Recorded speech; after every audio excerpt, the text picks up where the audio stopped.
Sobrang init nga guys, kaya everyday ay naghahanap ako ng iba't ibang klaseng malamig, refreshing na talaga namang papawi sa aking uhaw. At syempre ay hindi na rin mawawala ang pagkain dyan. Syempre pagkain at panulak, magkasama yan no? Partner kaya yan. At dito nga sa amin ay may malapit na kaka-open lang na milk tea shop. Ito ay ang Teacher's Brew. Along Avon Bonifacio, Upper Bicutan at katabi lang nito ang Muray Academy. Nakakatuwa nga ito kasi inspired by teachers and student ang kanilang offer. Bukod sa affordable na ay pangmasa pa ang presyo nito. Nag-o-offer nga pala sila dito ng mga fruit tea, frappe, at saka mga milk tea. Meron din silang pork siomai at meron din silang pork gyoza. At balita ko nga rin ay maglo-launch din sila ng rice mill soon. Iniimbitahan namin kayo na bisitahin ang aming bagong bukas na Teacher's Brew.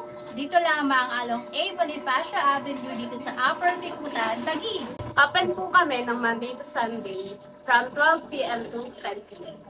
Sa halagang 29 pesos at 39 pesos, meron na kayong masarap at murang-murang milk tea. Kaya ano pang hinihintay nyo? May sarap na! Hello guys! Nandito tayo ngayon sa bagong bukas na milk tea shop. Yun nga ang Teacher's Brew at ito nga ay kakabukas lang nung May 3. At alam niyo naman, kapag may mga bago na maliit na kainan or mga milk tea shop, hindi tayo nagpapahuli dyan. Kasi gusto nating matikman yung mga differences ng lasa ng mga milk tea nila. Kaya naman, simulan natin dito sa kanilang mga milk tea na tagda 29 pesos.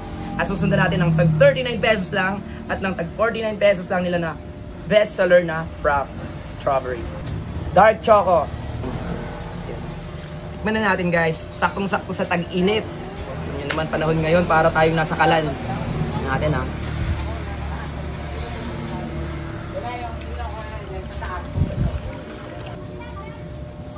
Ang sarap.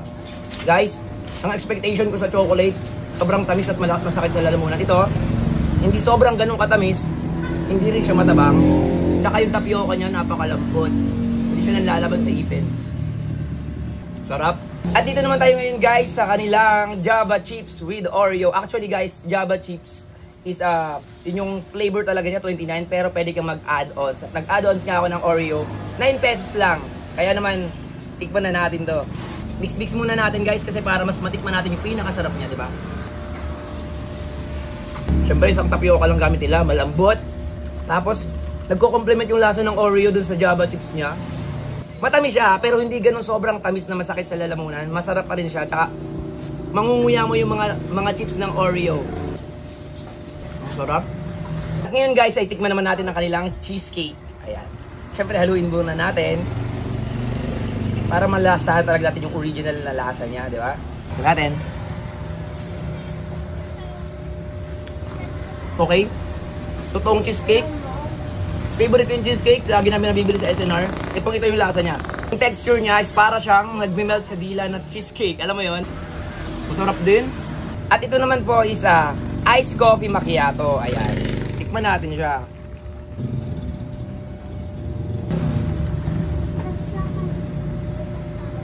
Hindi ko ma-explain guys, pero yung lasa ng kape niya, hindi ganun katapang. Pero malalasahan mo talaga yung kape, tsaka yung gatas niya. Tapos parang may na-taste ako na parang may cream. Or, hindi ko alam ha. Parang may cream siya. Honestly, first time ko makatikim ng iced coffee macchiato. At ngayon naman guys, ay titikman natin ang kanilang 39 pesos only na cookies and cream. Okay, milky pa rin siya guys. Of course, cookies and cream with tapioca, my favorite. Tikman natin.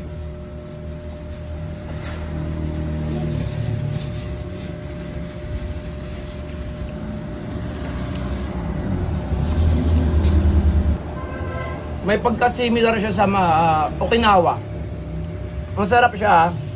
Tsaka yung ano niya, yung mga chips niya, naghahalo na sa kanyang tea. Tsaka lasang-lasa mo rin yung tea, yung tsaa. Kaya milk tea talaga siya. Di ba? Okay guys, the best to. Kung ako sa inyo, dayuhin nyo to at subukan nyo para maganda rin magtry ng bago paminsan-minsan. Para hindi tayo nagiging stagnant dun sa mga nakasanayan natin. Para nakakapag-explore tayo, di ba? At ito naman guys na nasa kaliwa ko ay isang fruit tea. At ito nga ay ang lychee. Kung kayo medyo nauumay sa mga milk, pwede kayo mag-order sa kanila ng mga fruit tea tulad ng lychee. Dahil nga favorite ko to, sa mga fruit tea nila, ito ang in-order ko. At tikman na natin. Guys, so yung mga nata niya, nataluin natin.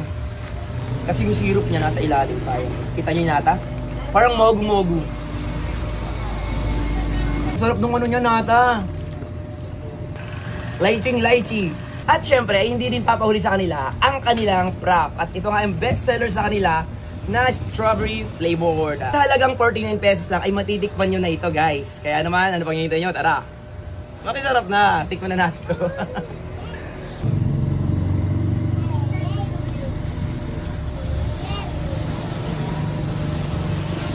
Parang nasa Baguio ako. Ayun guys, hindi sila nagsisinungaling, lasang strawberry talaga. Masarap. At syempre, hindi rin mawawala ang kanilang tapioca. May tapioca rin yan guys. Sarap. At syempre, hindi rin mawawala sa panggilid niya yung mga strawberry. Sige po. Kaya kung gusto nyo malasahan talaga yung lasang-lasang strawberry, haluin nyo muna bago nyo inumin. Diba? Para ma-appreciate nyo yung pinakalasa talaga, yung pinaka-original na lasa niya. Haluin nyo talaga siya bago nyo inumin. Huwag yung inom agad. Pagkatusok, inom agad. Ano? Masarap. Dito nga guys ay may ino-offer sila na pork siomai na sa halagang 25 pesos lang ay meron ka ng 4 na peraso. Ayan. Siyempre guys, meron din sila dito steamed gyoza. Pork flavor din siya. Ayan. Halagang 25 pesos, matitikman nyo na yung gyoza nila. Lagyan na rin natin. Toyo mansi. Ayan, may kalamansi na siyang halo. Kaya pala walang kalamansing nilabas si ma'am kasi nakahalo na sa toyo. Diba? Hassle free. Natin.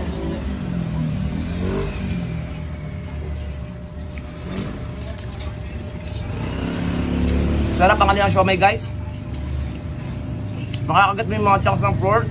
The best to guys para sa mga estudyante talaga. Solve na solve to para sa kanila. Di ba guys oh?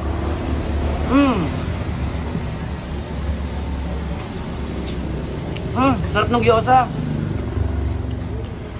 Ini-expect ko magkaparehas lang ng texture ng ano, ng siomai na kanina na dilaw. Ito mas ano to, mas malambot. Di ko alam kung ano yung nasa loob pero lasa mo rin yung pork. Mas malambot nga lang yung texture ng nasa loob. At malinam na malasa. Siyempre guys, pag nandito ka, kumain ka, sabay iinuman mo ng fruit tea. Panalo.